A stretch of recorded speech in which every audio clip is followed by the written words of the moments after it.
Polisi masih mendalami insiden wanita pengendara motor yang menabrak Mapolres Siantar, Sumatera Utara. Polisi juga akan memeriksa kejiwaan wanita tersebut.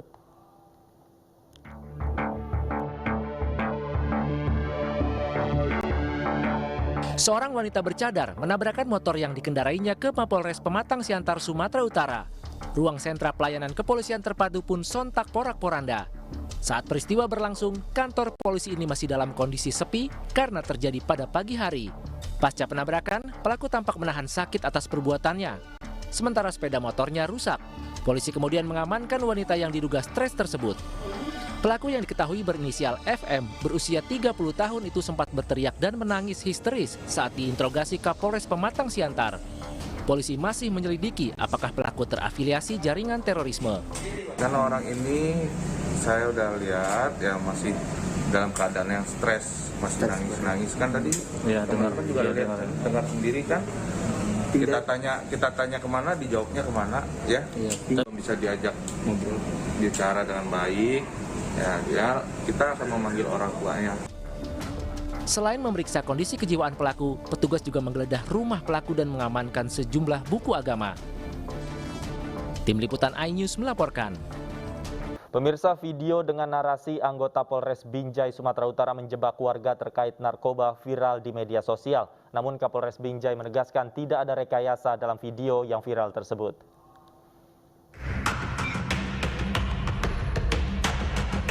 Video penangkapan seorang pemuda di warung internet Jalan Jenderal Gatot Subroto, Kota Binjai, Sumatera Utara oleh polisi viral di media sosial. Dalam video yang beredar, seorang pemuda datang memanggil temannya yang sedang bermain game di warnet dan memberikan bungkusan kecil yang diduga narkoba. Tiba-tiba, pemuda yang menerima bungkusan ini ditangkap oleh polisi yang datang dengan mengendarai sepeda motor.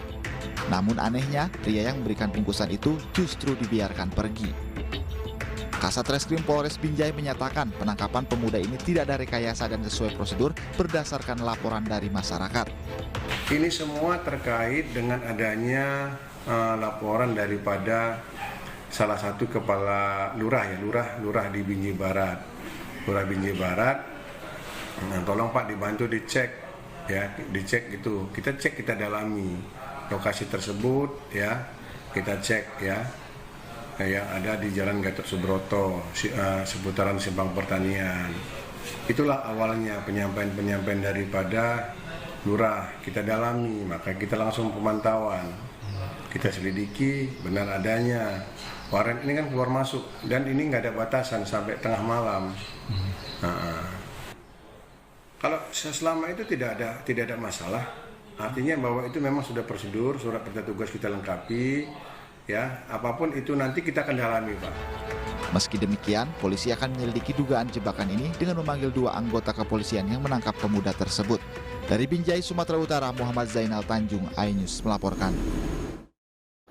Pemirsa, untuk membahas dugaan polisi yang menjebak warga terkait narkoba sudah bergabung bersama kami Ketua Harian Kompolnas Beni Mamoto dan Ketua Indonesia Police Watch Sugeng Teguh Santoso. Selamat sore Pak Beni dan Pak Sugeng. Selamat sore. Baik, selamat sore. Namun pemirsa, sebelum kita mulai diskusi kita bersama Pak Beni dan Pak Sugeng, kita dengarkan terlebih dahulu keterangan Kapolres Binjai yang menyatakan proses hukum tetap dilanjutkan terhadap tersangka berikut ini. Sampaikan fakta hukum yang kita temukan. Saya tidak mengomentari isi konten yang beredar, tapi fakta hukum yang kita temukan, kedua belah pihak dalam hal ini tersangka RN dan saudara ET mengakui bahwa keduanya saling kenal. Kedua, mengakui bahwa mereka sudah pernah menggunakan sabu.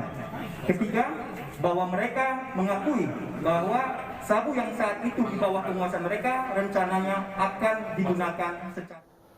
Ya, itu dia keterangan dari Kapolres Binjai terkait kasus yang viral ini. Dia mengatakan bahwa kasus ini akan terus dilanjutkan. Saya akan mulai diskusi kita. Saya ingin ke Pak Beni. Pak Beni, ada dugaan katanya menjebak begitu yang dilakukan oleh anggota Polres Binjai terhadap seseorang. Apakah modus seperti ini bisa diketahui, Pak Beni? Baik, tentunya saya ingin menyampaikan yang pertama, kita semua sering mengalami di mana kita menerima berita yang viral di media sosial dengan fakta di lapangan, setelah dicek tentu ternyata tidak sinkron atau tidak cocok. Artinya yang viral ini tentunya mungkin disebarkan oleh pihak tertentu, mungkin yang tidak suka dengan aparat dan sebagainya, dengan tujuan tertentu tersebut. Tapi setelah ditangani ternyata berbeda. Nah, ini kita perlu cermati apa yang disampaikan oleh Pak Kapolres bahwa sudah ada pengakuan dari para tersangka. Saya ingin menyampaikan bahwa di Undang-Undang Narkotika memang diatur apa yang namanya undercover buy. Ada yang namanya control delivery.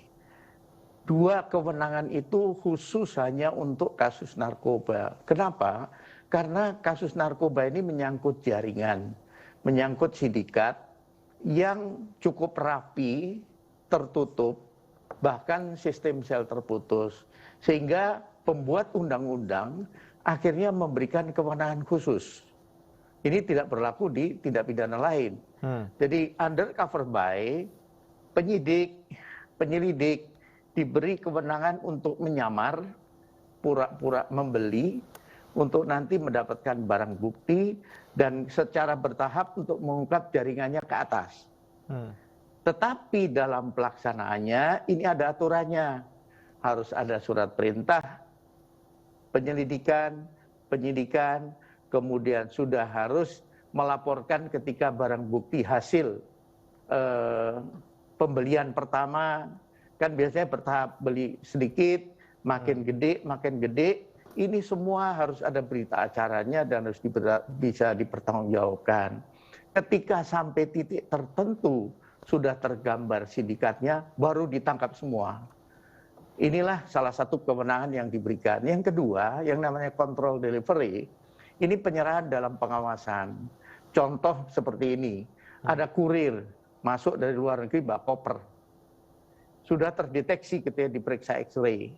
Maka petugas bea cukai ketika menyentuh, koordinasi dengan kepolisian atau BNN, nanti akan menyampaikan, kita ikuti dia akan menyerahkan ke siapa.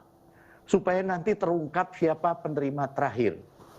Mulailah nanti diatur operasi, pura-pura menyamar jadi sopir, si kurir ini naik, diantar ke suatu tempat, setelah ada serah terima baru ditangkap.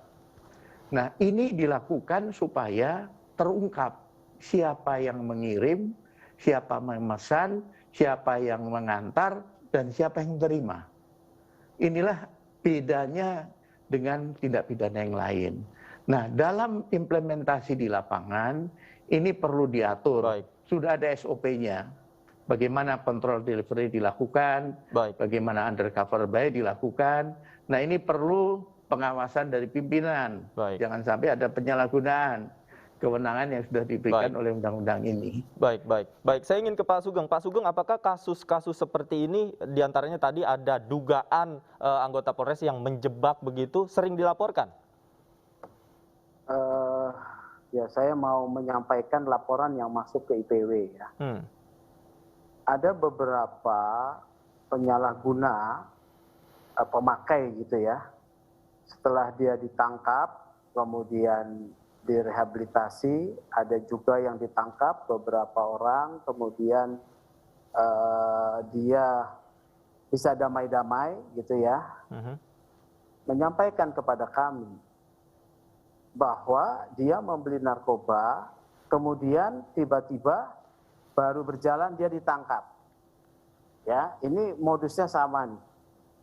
Ini kalau saya lihat sebut operasi petik, ya. Dari mana petugas tersebut bisa mengetahui si pembeli, si penyalahguna ini, kalau tidak dia mendapatkan informasi sedang ada transaksi jual beli, ya. Jadi ini operasi petik dan selalu terjadi bahwa di dalam operasi petik ini yang ditangkap itu hanya pengguna. Sementara penjualnya, pengedarnya yang pengedar kecil-kecil juga ini ya, tidak pernah kemudian ditangkap bersama dengan si pemakai. Ini jadi ada pola-pola yang digunakan memang. Kemudian kami mengklasifikasi ya. Mengklasifikasi korban yang datang ini biasanya orang yang beruang. Sehingga dia bisa kemudian rehabilitasi itu bisa direhabilitasi dengan biayanya sendiri. Kalau tidak bisa kan harusnya negara. Nah, kemudian di dalam video viral yang tersebut kita lihat ya, kalau dibilang penjebakan, maka yang harus ada beban membuktikan itu penjebakan kan pihak yang menyatakan menjebak korban. Ya. Korban tidak punya kemampuan untuk menyatakan atau membuktikan adanya penjebakan. Hanya namanya prasangka-prasangka. Kenapa si penjualnya tidak ditangkap? Ya, kalau saya justru IPW mendorong ini ya, kedua polisi penangkap itu diperiksa oleh Propam karena dia melalaikan tugas menangkap penjahat. Ya, penjahatnya di sana tuh jelas yang menggunakan baju hijau. Ya, ini penjahat ini. Kalau ini penyalahguna bisa saja disebut tersangka ya. Tapi pengedar itu penjahat ya. Itu harusnya ditangkap. Biasanya di dalam satu operasi penangkapan ditangkap di tempat siapapun yang ada di lokasi itu akan diamankan untuk kemudian diklarifikasi keterangannya. Baik. Ya. Di gambar tersebut polisi datang 2, baju hijau itu masih ada di lokasi. Ya. Bahkan dengan tenang pergi. Kalau dikatakan ini penjebakan, akan sulit buat masyarakat mengatakan klaim penjebakan mau dibuktikan seperti apa. Tetapi bahwa polisi melakukan penegakan hukum seolah-olah itu terjadi di sini. Baik. Karena kalau kita lihat ya, pasal-pasal tentang narkoba ya, untuk penyalahguna itu hanya dikenakan sanksi pidana paling lama 4 tahun untuk penyalahgunaan narkoba kelas 1. Tetapi kalau untuk pengedar itu ada sanksi yang berat dan juga denda yang tinggi sampai 10 miliar. Baik. Nah, polisi kan tugasnya menangkap penjahat. Baik. Artinya masing-masing juga memang ada sanksinya begitu ya, Pak Sugeng. Saya ingin kembali ke Pak Beni Mamoto. Pak Beni, apakah betul jika memang ada operasi ini dilakukan oleh petugas kepolisian, namun sebagian besar penjualnya tidak ditangkap bersamaan dengan pemakainya? Ya, memang ada beberapa teknik juga yang digunakan oleh aparat. Dalam hal ini, tadi saya sampaikan ada undercover buy, control delivery. Ada juga yang model kita mendapatkan informasi dari informan yang memang dibina. Di luar negeri pun, DIE, kemudian lembaga-lembaga di luar pun mereka ada sistem menanam agent di jaringan dan sebagainya. Nah, ini bisa terjadi juga praktek di lapangan di mana anggota ini menggunakan seseorang untuk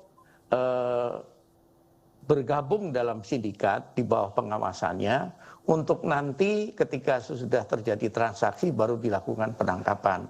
Tetapi praktek seperti ini menurut saya sangat berisiko.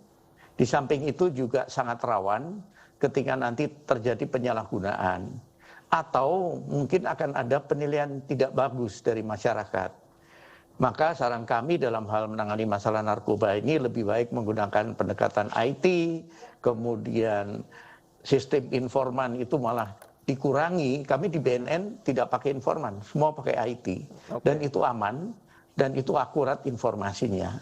Demikian. Oke, baik. Terima kasih. Baik, saya ingin masuk ke informan yang tadi Anda katakan informan yang dibina ini perannya bisa siapa saja Pak Beni, termasuk kurir yang barangkali memang sengaja dipertemukan dengan pembeli narkoba tersebut.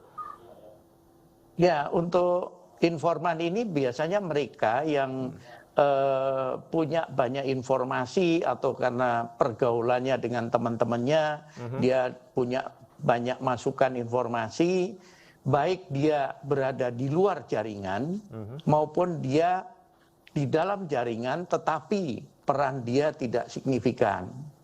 Jadi kadang ada dia penyalahguna, kemudian dia mau menceritakan semua jaringan yang dia tahu, yang bersangkutan kita rehab, tetapi jaringannya kita ungkap. Itu sering terjadi seperti itu. Oke. Sebenarnya kita juga sudah mengundang Kapolres Binjai dalam diskusi kita sore hari ini agar lebih komprehensif diskusi kita. Namun sayang sekali yang bersangkutan berhalangan untuk bergabung bersama kami. Saya ingin kembali ke Pak Sugeng. Pak Sugeng, dari video yang kita lihat bersama ini, tadi dikatakan ada informan yang dibina. Apakah tanda-tanda informan yang dibina dalam tanda kutip ini juga bisa ditemukan di pria yang berbaju hijau ini dalam video? Pria berbaju hijau itu adalah penjahat, ya. Kalau dia menyerahkan itu, menjual, dia penjahat, bukan informan yang dibina, tetapi tidak ditangkap oleh polisi. Karena penangkapan tersebut sebetulnya yang berdekatan itu ditangkap dulu juga, diamankan, diperiksa, diklarifikasi. Ini kan tidak, ya.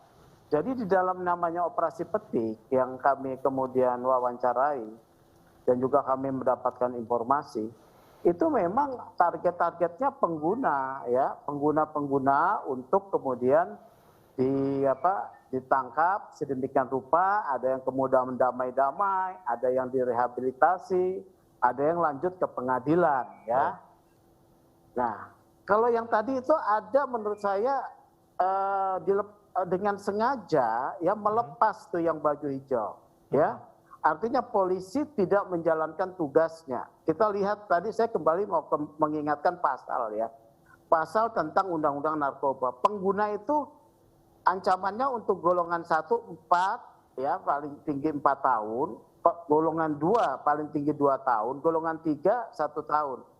Kalau kita ingin menegakkan, maka pengedarnya yang ditangkap. Karena untuk golongan 1 minimal 4 tahun sampai dengan hukuman mati dan juga denda, ya, dendanya sampai 10 miliar setinggi-tingginya. Golongan 2 juga, golongan 3 juga ada denda.